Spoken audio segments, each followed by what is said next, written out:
स्वागत है आप सभी का। मैं संध्या शर्मा लेकर हाजिर हूं आपका पसंदीदा शो न्यूज पंच। इस कार्यक्रम के जरिए हम आप तक पहुंचाएंगे हर वो खबरें जिन पर है आपकी पैनी नजर।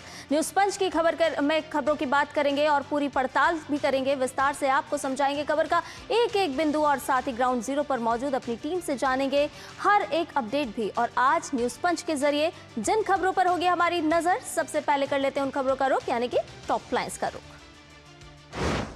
तो न्यूज पंच में आज हम बात करेंगे बंगाल का भ्रष्टाचार और ईडी का वार। जी हां, बंगाल में कहां पनपा है भ्रष्टाचार और ईडी का शिकंजा क्यों कसता हुआ नजर आ रहा है, विस्तार से आपको बताएंगे इस खबर के बारे में।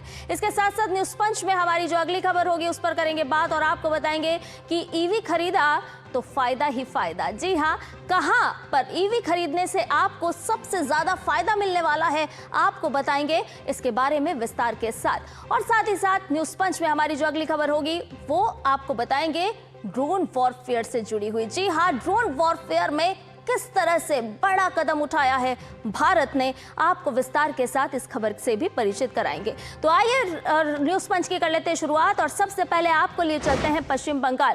तो पश्चिम बंगाल में एक और उम्मीदवार जनता के घर दस्तक दे रहे हैं, तो वहीं दूसरी ओर घोटाले और भ्रष्टाचार से जुड़े मामले में ईडी ने पूर्व मंत्री के घर पर दस्तक दे डाली है, जिससे राज्य की राजनीति में अब बढ़ गई है हलचल। यह मामला तृणमूल सरकार के पूर्व शिक्षा मंत्री पार्थ चटर्जी से जुड़ा हुआ है, जो जेल की हवा भी खा चुके हैं। यह पूरा मामला है साल 2022 का।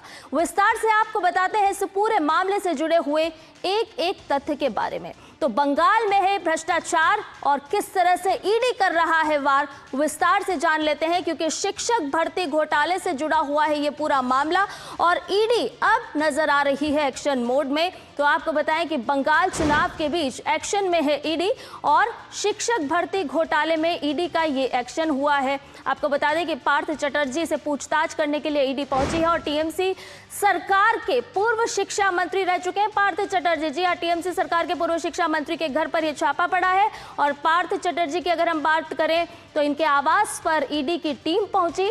क्यों पहुंची? क्योंकि बार बार इन्हें समन दिया जा रहा था। बार बार समन दिए जाने के बावजूद भी ये पेश नहीं हो रहे थे और हर बार कोई ना कोई बहाना बना रहे थे और इन बहानों में सबसे ज्यादा बहाना था बीमारी का। जी हाँ, बीमारी का हवाला दे रहे थे और इसीलिए पेश नहीं हो रहे थे। जब आप ईडी के पास नहीं पेश हुए तो ईडी आपके घर जा पहुंची। तो 3 साल तक जेल में भी रह चुके हैं पार्थ चटर्जी, आपको बता दें। और ये पूरा मामला जिसको लेकर के ईडी पहुंची है पार्थ चटर्जी से पूछताछ करने के लिए, मामला है 23 जुलाई साल 2022 का और इस समय में इनकी गिरफ्तारी भी हुई थी और लंबे समय से ये पूरा मामला जो है वो चर्चाओं में रहा। वहीं पश्चिम बंगाल के पूर्व बर्धमान में प्रधानमंत्री नरेंद्र मोदी ने भाजपा की विशाल जनसभा को संबोधित किया और टीएमसी सरकार पर भ्रष्टाचार का आरोप लगाते हुए प्रधानमंत्री ने कहा कि टीएमसी के हर भ्रष्टाचारी का पूरा हिसाब किया जाएगा। आपको सुनवाते हैं। मोदी की गारंटी, टीएमसी की निर्मम सरकार के भय को हटा करके भरोसे में बदलने की है। और ये गारंटी पूरी कैसे होगी, इसका पूरा खाका बीजेपी के घोषणा पत्र में है। बीजेपी भ्रष्टाचार और कानून व्यवस्था को लेकर व्हाइट पेपर जारी करेगी ताकि टीएमसी के हर गुंडे, हर सिंडिकेट, हर भ्रष्ट विधायक मंत्री, इन सभी का कानूनी रूप से पूरा हिसाब किया जा सके। तो पश्चिम बंगाल में भय और भ्रष्टाचार की गूंज सुनाई दे रही है। अब से थोड़ी देर पहले प्रधानमंत्री नरेंद्र मोदी ने जनसभा को संबोधित किया और साफ तौर पर उन्होंने कहा कि भय और भ्रष्टाचार के माहौल से पश्चिम बंगाल की जनता को बाहर निकाला जाएगा और जितने भी लोगों ने ये भ्रष्टाचार किया है उन पर शिकंजा भी कसा जाएगा। ताजा अपडेट ले लेते हैं, हमारे संवाददाता सौरभ दत्ता इस पूरी खबर पर हमारे साथ जुड़ गए हैं। सौरभ, जिस तरह से ईडी ने पार्थ चटर्जी से पूछताछ की है या कहें कि धावा बोला है, अब टीएमसी को कितना बड़ा नुकसान होता हुआ आप देख पा रहे हैं? क्योंकि देखिए भारतीय जनता पार्टी की तरफ से बार बार कहा जा रहा है कि भय और भ्रष्टाचार में जिस तरह से लिप्त है टीएमसी, उससे पश्चिम बंगाल की जनता को मुक्ति दिलाई जाएगी। संध्या, देखिए इस वक्त हम पार्थ चटर्जी के घर के बाहर ही खड़े हैं। आप देख सकते हैं ये केंद्रीय बल के बल तैनात है उनके घर के बाहर, और भीतर ईडी के ऑफिसर्स उनके पूछताछ कर रहे हैं। ये स्कूल सर्विस कमीशन का घोटाला है, जो कक्षा 8 और कक्षा 10 में जो शिक्षक भर्ती होता है उस मामले में है। उनको 3 बार बुलाया गया था, वो आए नहीं, तो आज ईडी खुद पहुंचे गए उनके घर। और सिर्फ पार्थ चटर्जी नहीं, सुजीत बोस जो और एक कैबिनेट मिनिस्टर है, दमकल मिनिस्टर है, फायर मिनिस्टर है, उनको भी समन गया था। उनका था पूरा जो म्युनिसिपैलिटीज जो रिक्रूटमेंट हुआ था, उस जो सिविक बॉडीज जो रिक्रूटमेंट हुआ था उसमें घोटाले में उनका नाम आया था, तो उनको बार बार समन किया गया था, वो भी नहीं आए। आज उनके बेटे गए थे, यहाँ पे जो ईडी का जो दफ्तर है वहां पे गए थे, लेकिन ये खबर आ रहा है कि सुजीत बोस ऑलरेडी हॉस्पिटल में एडमिट हो चुके हैं। तो आपको पता आप यही है कि जब भ्रष्टाचार का शिकंजा कसने लगा है सेंट्रल ईडी जैसे सेंट्रल एजेंसीज, जब भ्रष्टाचार का शिकंजा कसने लगा है, तो तब या तो नेता घर में है या फिर नेता अस्पताल में है। और यही कहना है बंगाल की जनता का, जो पिछले कई सालों से जो भ्रष्टाचार लेख के बाद एक भ्रष्टाचार में जो टीएमसी नेता का नाम जुड़े हैं, उसके चलते आने वाले दिनों में भी ये भी बंगाल का जनता का एक सवाल था कि इनको कब सजा मिलेगा। ये चाहे वो शिक्षक घोटाला हो, चाहे वो राशन घोटाला हो, चाहे वो सिविक बॉडीज रिक्रूटमेंट घोटाला हो। और ये सवाल इसलिए उठ रहा है कि कुछ दिन पहले हावड़ा में, जहां पे रेशन घोटाला के जो मूल आरोपी है ज्योतिप्रिय मल्लिक, इस बार भी हावड़ा से कॉन्टेस्ट कर रहे हैं, उनको टिकट दिया है टीएमसी ने। और मंच से सीएम बोली है कि ज्योतिप्रिय मल्लिक जो राशन घोटाला के आरोपी है वो उनका फेवरेट कैंडिडेट है। ये मैं कोट अनकोट बोल रहा हूं संध्या तुम्हें कि संध्या आपको कि ये साफ तरीके से कहा गया कि सीएम कहा कि ये मेरा फेवरेट कैंडिडेट है ज्योतिप्रिय मल्लिक, आप इसको वोट दीजिए। तो ये सवाल उठ रहा है कि एक तरफ सीएम जो भ्रष्टाचार से लिप्त है उनको कह रहे फेवरेट कैंडिडेट, उनके घर ईडी आ रहे हैं, चाहे वो भूतपूर्व हो या फिर अभी मिनिस्टर्स हो, लेकिन तब सीएम उससे उन लोगों से डिस्टेंस नहीं बना रही है, बल्कि उन्हीं लोगों को टिकट दिया है। और इसी के चलते वोट जब और कुछ ही दिनों में बंगाल की पहली चरण की वोट होगा, तो उससे पहले ऐसी और एक बार कहीं ना कहीं जाके बंगाल की जनता के अंदर जो सवाल है वो सवाल फिर एक बार सामने आ रहा है। बिल्कुल सौरभ, सवाल यही उठता है कि तमाम घोटालों से घिरी हुई नजर आ रही है टीएमसी, और जनता निश्चित तौर पर जवाब मांगेगी, क्योंकि लगातार हम देख रहे हैं, देखिए ईडी भी कार्रवाई कर रही है, कई मामलों में सीबीआई भी पहुंचती है और पूछताछ करती है। यानी कि एक बात तो साफ है कि भ्रष्टाचार की भूख कहीं ना कहीं तो है ही। संध्या, देखिए दो छवि आपको देखने मिलेगा। एक, प्रधानमंत्री नरेंद्र मोदी का रैलीज देख लीजिए, चाहे वो पूर्व वर्धमान हो या फिर अभी मुर्शिदाबाद डिस्ट्रिक्ट में उनका रैलीज चल रहा है। उनमें एक तरफ से बड़ी संख्या में जन सैलाब आप कह सकती है देखने को मिल रहा है। हेलीपैड से ही ऐसे लोगों भीड़ नजर में आता है कि मानो कि वही एक सभा स्थल है, ग्राउंड है, वहीं पे रैलीज होगा। और दूसरी तरफ है टीएमसी को देख लीजिए, मंच से सीएम ममता बनर्जी आज अभी से ये कहने लगी है, या तो कह रहे कि ईवीएम टैंपर होगा, या फिर कह रही है कि ईवीएम में चिप होगा, या फिर कह रही है कि मेरा नॉमिनेशन कैंसिल कराने का कोशिश किया गया था। अब सवाल ये है, आप तो अभी तक चुनाव तक गए ही नहीं। चुनाव से पहले जो बात आप कह रहे हो, चाहे वो ईवीएम टैंपर हो, चाहे वो ईवीएम टैप हो, चाहे आपका नॉमिनेशन कैंसिल हो, बीजेपी का कहना है असल में ये ममता बनर्जी 2011 साल की पहली वाली ममता बनर्जी है जो ऑपोजिशन लीडर थी। तब जब वो हारी है, तब वो अपना हार का कारण यही बताया है कि वोट चोरी हुआ है। और आज जाके अभी से जिस तरह से वो हर एक मंच में जाके बोल रही कि ईवीएम टैंपर होगा, ईवीएम में चिप होगा, चुनाव आयोग, यहां तक कि आज तो ये भी बोल दिया है उन्होंने कि चुनाव आयोग के खिलाफ ही वो लड़ रही है। यही तो बीजेपी का बिल्कुल सौरभ, यही समझ में नहीं आ रहा है कि आखिर ममता बनर्जी या कहें कि पूरी की पूरी टीएमसी चुनाव आखिर लड़ किसके खिलाफ रही है? चुनाव आयोग के खिलाफ लड़ रही है या फिर राजनीतिक मैदान में है और अपने विपक्षी दल के साथ चुनाव लड़ रही है? बहुत बहुत शुक्रिया सौरभ तमाम जानकारी हमसे साझा करने के लिए। और इसके साथ साथ रुक कर लेते हैं हमारी अगली खबर का। आपको लिए चलते हैं राजधानी दिल्ली से जुड़ी हुई खबर की ओर, क्योंकि दिल्ली में ईवी खरीदने वालों के लिए गुड न्यूज लेकर हम आपके लिए आए हैं। कार, बाइक, ऑटो, अब आप कुछ भी खरीदिए, अब आपको मिलेगी बम्पर छूट। देश की राजधानी दिल्ली में बढ़ते प्रदूषण पर लगाम लगाने के लिए रेखा सरकार ने एक और कदम बढ़ाते हुए दिल्ली इलेक्ट्रिक व्हीकल पॉलिसी 2026-2030 का ड्राफ्ट जारी कर दिया है। अब क्या है इस ड्राफ्ट में, आइए विस्तार के साथ जान लेते हैं। तो ईवी कैपिटल बनेगी दिल्ली। राजधानी दिल्ली इलेक्ट्रिक व्हीकल पॉलिसी 2026-30 जारी कर दी गई है। इसका मसौदा तैयार हुआ है, दिल्ली सरकार ने ड्राफ्ट जारी कर दिया है। स्वच्छ परिवहन को बढ़ावा देने के लिए ये एक और कदम बढ़ाया गया है। ईवी पर सरकार का लगातार फोकस है और इसीलिए कहा जा रहा है कि राजधानी में वाहन खरीदने वालों के लिए यह किसी सौगात से कम नहीं है। अब ग्राहकों को किस तरह से सब्सिडी मिलेगी और किस तरह से प्रोत्साहन दिया जा रहा है वो आपको बता देते हैं। ईवी खरीदने पर आपको सब्सिडी मिलेगी, दोपहिया वाहन खरीदने पर आपको 30,000 रुपए, ई ऑटो खरीदने पर आपको 50,000 रुपए की सब्सिडी मिलेगी और साथ ही साथ छोटे छोटे जो इलेक्ट्रिक ट्रक होते हैं उन पर 1 लाख रुपए तक की छूट आपको मिलेगी। अब पुरानी गाड़ियां जो है उनके स्क्रैप करने पर भी आपको बोनस मिलेगा।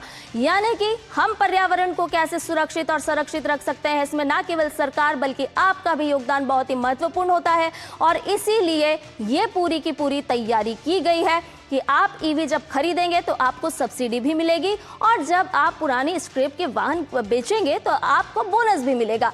अब आपको नहीं चुकानी होगी रजिस्ट्रेशन फीस भी, ये बात भी रेखा सरकार ने साफ कर दी है। यानी कि किस तरह से हम हरित पर्यावरण को आगे बढ़ा सकते हैं उसकी पुरजोर तैयारी की जा चुकी है राजधानी के लिए। अब ड्राफ्ट की कुछ खास बातें हैं वो भी आपके लिए जानना बहुत जरूरी हो जाता है, तो वो आपको बता देते हैं। दरअसल ईवी चार्जिंग इंफ्रास्ट्रक्चर पर पूरी तरह से जोर दिया जा रहा है।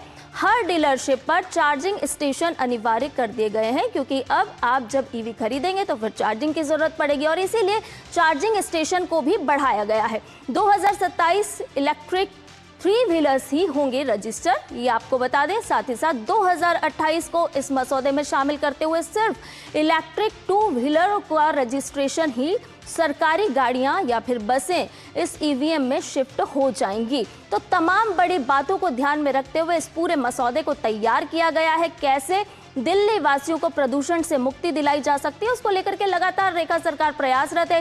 तरह तरह के कदम उठाए जा रहे हैं, तरह तरह की चीजें अपनाई जा रही है और उसी कड़ी में ये एक और बड़ा कदम रेखा सरकार का राजधानी वासियों के लिए उठाया गया है। ताजा अपडेट ले लेते हैं, हमारे संवाददाता गिरीश निशाना हमारे साथ जुड़ गए हैं। गिरीश, देखिए लगातार हम देख रहे हैं कि राजधानी में किस तरह से पर्यावरण को सुरक्षित रख सकते हैं, कैसे हम राजधानी को प्रदूषण से बचा सकते हैं, उसके कदम बढ़ाए जा रहे हैं और उसी में ये एक और ईवी को लेकर के एक मील का पत्थर कह सकते हैं इसको, ये जो कदम उठाया गया है इसे।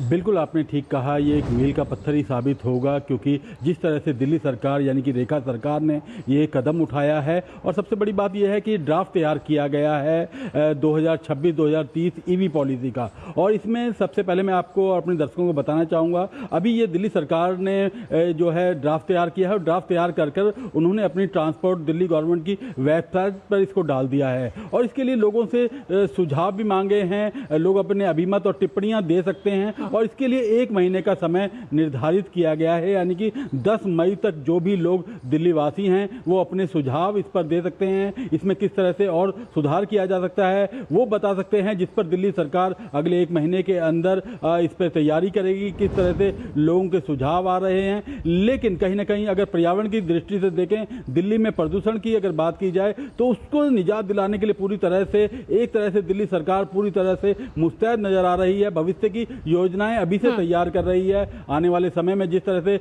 वर्ष 2027 से कहा गया है कि ई ऑटो के ही परमिट जारी होंगे, इसी तरह 2028 से ई 2 व्हीलर की ही बात की जा रही है। और सबसे बड़ी बात तो ये है कि दिल्ली सरकार ने इसके अंदर इंसेंटिव भी जारी किए हैं, यानी कि जो भी व्यक्ति ई व्हीकल खरीद रहा है, ई व्हीकल पहले समझना जरूरी है। दिल्ली सरकार ने साफ किया है कि बैटरी ऑपरेटेड जो वाहन हैं वो ईवी पॉलिसी के अंदर हैं, यानी कि इलेक्ट्रिक व्हीकल के अंदर वो आते हैं, तो जो भी बैटरी ऑपरेटेड व्हीकल हैं उसको अगर लोग खरीदते हैं तो उसके अंदर उनको 1 लाख रुपए तक का इंसेंटिव भी मिलेगा। यानी कि जो लोग वाहन खरीद रहे हैं उनको सब्सिडी मिलेगी। यानी कि कार 4 व्हीलर से ऊपर के वाहन हैं तो 1 लाख रुपए तक का पहले साल के अंदर इन्होंने प्रावधान किया है। इसी तरह से 2 व्हीलर की अगर बात की जाए तो उसके अंदर भी 10,000 रुपए से लेकर 30,000 रुपए तक का इंसेंटिव देने की दिल्ली सरकार ने बात की है और इसका ड्राफ्ट पूरी तरह तैयार कर दिया है। तो आप देख सकते हैं कि दिल्ली सरकार देश की राजधानी दिल्ली के लिए किस तरह से भविष्य में प्रदूषण को लेकर कितनी मुस्तैद नजर आ रही है और अभी से उन्होंने इस तरह की पॉलिसी तैयार कर दी है। बिल्कुल गिरीश, पॉल्यूशन फ्री राजधानी यानी कि एक तरह से कह सकते हैं कि पॉल्यूशन फ्री कैपिटल बनाने की पूरी तरह से तैयारी कर ली गई है। आपसे समझना चाहेंगे कि चार्जिंग स्टेशंस को लेकर के भी जोर दिया गया है, क्योंकि अगर आप ईवी खरीद लेंगे तो अपने वाहन को चार्ज कैसे करेंगे, उसको लेकर के भी इस ड्राफ्ट में स्थान दिया गया है और उसकी भी तैयारी की गई है। जी बिल्कुल, आपने ठीक कहा। जिस तरह से अभी ये मसौदा तैयार किया गया है, ड्राफ्ट तैयार किया गया है, उसमें साफ इंस्ट्रक्शन दी गई हैं कि जो भी वाहन बेचने वाले जो भी डीलर्स होंगे उनके पास इलेक्ट्रिक वाहन को चार्ज करने के लिए स्टेशन होने चाहिए। इस पे पूरी तरह से होगा, यानी कि जहां भी लोग इलेक्ट्रिक वाहन खरीद रहे हैं तो वो नज़दीक से अपने इलेक्ट्रिक वाहनों को चार्ज भी कर सकते हैं। हालांकि अगर नई दिल्ली की बात की जाए तो NDMC ने अपने इलाके के अंदर जगह जगह पर इलेक्ट्रिक वाहन को चार्ज करने के लिए स्टेशन बनाए हुए हैं और इसी तरह दिल्ली के अलग अलग हिस्सों में अभी तक काफ़ी ये स्टेशन बन भी चुके हैं। लेकिन अब दिल्ली सरकार ने कहा है कि जो भी डीलर हैं जो इन वाहनों को बेचने वाले हैं उनको भी इलेक्ट्रिक वाहन को चार्ज करने के लिए, रिचार्ज करने के लिए स्टेशन बनाने होंगे। तो ये अभी मसौदा तैयार हुआ है, 1 महीने तक इस पर विचार विमर्श किया जाएगा और लोगों से, जो दिल्ली के लोग हैं उनसे भी उनके सुझाव आमंत्रित किए गए हैं। 1 महीने के भीतर वो अपने सुझाव दिल्ली सरकार को, ट्रांसपोर्ट विभाग को भेज सकते हैं और जिसमें जो और कुछ सुधार की जरूरत होगी तो उसको भी सुधारा जाएगा। ऐसा नहीं है कि दिल्ली सरकार ने केवल ये थोप दिया है, दिल्ली सरकार ने लोगों से सुझाव भी मांगे हैं कि लोग अपने सुझाव दें, उसको और बेहतर कैसे किया जा सकता है, भविष्य के लिए दिल्ली को और बेहतर पर्यावरण के लिए कैसे बनाया जा सकता है, उसके लिए दिल्ली सरकार और रेखा सरकार ने ये कदम उठाए हैं। बिल्कुल, बहुत बहुत शुक्रिया गिरीश तमाम जानकारी हमसे साझा करने के लिए। तो ये सिर्फ आपकी ही जिम्मेदारी नहीं बनती है, सरकार और आपकी दोनों की ही जिम्मेदारी बनती है कि कैसे हम अपने पर्यावरण को संरक्षित और सुरक्षित रख सकते हैं। बहुत बहुत शुक्रिया गिरीश तमाम जानकारी देने के लिए। और आइए अब रुक कर लेते हैं हमारी अगली खबर का। बात भारतीय सेना के मास्टर प्लान की, जिसकी मदद से कांपेगा दुश्मन। दरअसल भारतीय सेना ने आधुनिक युद्ध की जरूरतों को देखते हुए एक बहुत बड़ा कदम उठाया है। सेना ने पहली बार मानव रहित हवाई प्रणाली के लिए एक विस्तृत टेक्नोलॉजी रोड मैप पेश कर दिया है। तो आइए आपको बताते हैं कि इस रोड मैप में क्या कुछ है खास, क्या कह रहा है भारतीय सेना का ये मास्टर प्लान।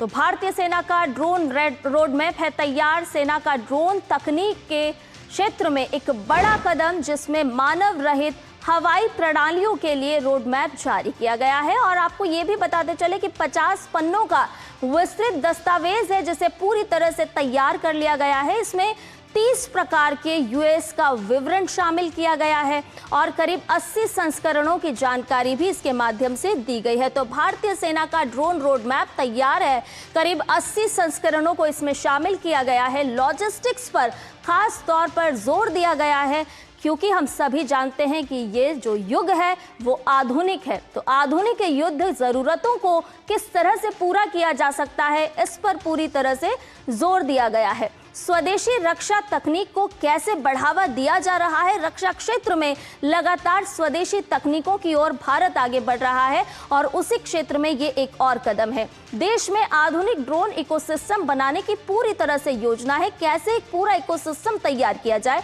और इसके साथ साथ स्टार्टअप और इंडस्ट्री को कैसे मौका मिल सकता है। जी हाँ, MSME की हम बात करें, स्टार्टअप्स की हम बात कर लें तो कैसे उनको भी जोड़ा जा सकता है, उनके लिए किस तरह से द्वार खुल सकते हैं, तो उनके लिए भी इस क्षेत्र में कई मौके हैं। ड्रोन आधारित क्षमताओं का विकास लगातार किया जा रहा है। तो कैसे भारत हर क्षेत्र की अगर हम बात करें तो तकनीक के साथ आगे बढ़ रहा है, तो ऐसे में रक्षा क्षेत्र भी पीछे नहीं है। रक्षा के क्षेत्र में भी भारत लगातार आगे बढ़ता जा रहा है और इसके साथ साथ नवाचार भी करता जा रहा है। अब आपको 5 कैटेगरी जिसमें ये पूरा प्लान तैयार हुआ है वो विस्तार के साथ बता देते हैं। दरअसल ये जो पूरा प्लान है इसमें सर्विलांस है, इसके साथ साथ लोइटरिंग म्यूनिशन, एयर डिफेंस की अगर हम बात कर लें, स्पेशल रोल की बात कर लें या फिर लॉजिस्टिक्स की बात कर लें, तो 5 कैटेगरी में ये पूरे प्लान को तैयार किया गया है। तो डिफेंस की अगर हम बात करते हैं तो कैसे रक्षा क्षेत्र में भारत लगातार उन्नति और प्रगति कर रहा है, लेकिन यहाँ पर बात आती है आधुनिक युग की। तो आधुनिक क्षेत्र में किस तरह से हम तरक्की कर सकते हैं, साथ ही साथ स्वदेशी तकनीक को साथ में लेकर के आगे बढ़ सकते हैं, उसको लेकर के लगातार भारत काम कर रहा है और ना केवल काम कर रहा है बल्कि प्रगति के साथ सफलता भी प्राप्त कर रहा है। ताज़ा जानकारी ले लेते हैं, हमारे संवाददाता अक्षय डोंगरे इस पूरी खबर पर हमारे साथ जुड़ गए हैं। अक्षय, लगातार हम देख रहे हैं कि भारत अपने स्वदेशी प्लान के साथ आगे बढ़ रहा है। आधुनिक युद्ध का युग है और ऐसे में भारत की तैयारी भी भरपूर है। कैसे दुश्मन के छक्के छुड़ाए जा सकते हैं उसके लिए मास्टर प्लान भी तैयार है। इस मसौदे के बारे में, इस मास्टर प्लान के बारे में आपसे समझना चाहेंगे कि क्या कुछ खास बातें हैं इसमें। देखिए, सबसे पहले अगर बात की जाए, ये जो पूरी पॉलिसी बनाई जा रही है ये डायरेक्ट कहीं ना कहीं एक रिफ्लेक्शन है जिस तरह की जंग इस वक्त हम दुनिया में देख रहे हैं, चाहे वो रशिया और यूक्रेन के बीच की जंग हो या फिर ईरान इजराइल की जंग या फिर अन्य तरह की जो जंगें इस वक्त दुनिया में छिड़ी हुई है, उनसे सबक लेते हुए भारतीय सेना ने एक चीज़ जो सबसे ज़्यादा अहम बात निकाली वो ये थी कि जितने ज़रूरी थल सेना के सैनिक है इस वक्त सेना के लिए, उतनी ही ज़रूरी टेक्नोलॉजी भी लगातार बनती जा रही है। पहले के समय में जिस तरह से आमने सामने की लड़ाई की जाती थी जिनमें बंदूकें ज़्यादा इस्तेमाल होती थी, अब आमने सामने की लड़ाई के बजाय ड्रोन एक तरह से वॉरफेयर ज़्यादा शुरू हो चुका है, यानी कि ड्रोन से हमले करना एक दूसरे के ऊपर ज़्यादा कारगर साबित हो रहा है, ज़्यादा इफेक्टिव साबित है। इससे हम सैनिकों की जान भी बचा सकते हैं, उसके अलावा दुश्मन की टेरिटरी में भीतर अंदर घुसकर ज़्यादा से ज़्यादा आप नुकसान कर सकते हैं। और इससे अगर उल्टी चीज़ देखी जाए तो अगर दुश्मन आपके ऊपर अपने ड्रोन से हमले करे तो किस तरह से एंटी ड्रोन वॉरफेयर का इस्तेमाल करते हुए आप अपनी सीमाओं को सुरक्षित रख सकते हैं, अपने सैनिकों को सुरक्षित रख सकते हैं। तो इस पूरे की पूरी पॉलिसी पर एक तरह से मसौदा बनाते हुए भारतीय सेना ने एक पॉलिसी ड्राफ्ट की है जिसके तहत लॉइटरिंग म्यूनिशन, यानी कि जो एक तरह से ड्रोन्स रहते हैं जो हवा में घूमते रहते हैं और अपने निशाना मिलने पर सीधे वहां पर जाकर गिरते हैं और उसके बाद एक विस्फोट होता है। उसके अलावा अनमैन एरियल सिस्टम जिस तरह जितने भी है, चाहे वो लॉन्ग रेंज हो, मीडियम रेंज हो या फिर शॉर्ट रेंज। चलिए, बहुत शुक्रिया अक्षय तमाम जानकारी हमसे साझा करने के लिए। और इसके साथ साथ हमारे दर्शकों को बता दें कि भारतीय जनता पार्टी के वरिष्ठ नेता अमित शाह की बंगाल के छतना में विधानसभा में जनसभा हो रही है। सीधा रुख करते हैं।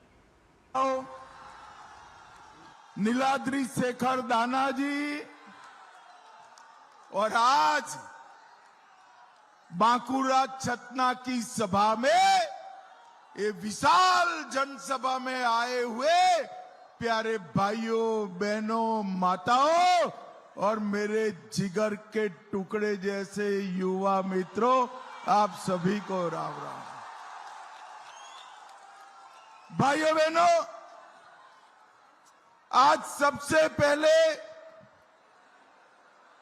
छतना की इस वीर धरा को,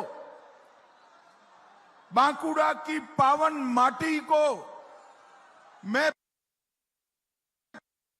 तो छतना विधानसभा में जनसभा को संबोधित कर रहे हैं भारतीय जनता पार्टी के वरिष्ठ नेता अमित शाह। और साफ तौर पर किस तरह से संकल्पों को लेकर के भारतीय जनता पार्टी चुनावी मैदान में है, जनसभा को संबोधित करते हुए, युवाओं को खास तौर पर संबोधित करते हुए, और साथ ही साथ बड़ी संख्या में जनसभा में मौजूद है महिलाएं भी और पश्चिम बंगाल की छतना क्षेत्र की जनता भी। इसके साथ ही न्यूज पंच में फिलहाल के लिए इतना ही। मुझे और मेरी पूरी टीम को दीजिए इजाजत। नमस्कार।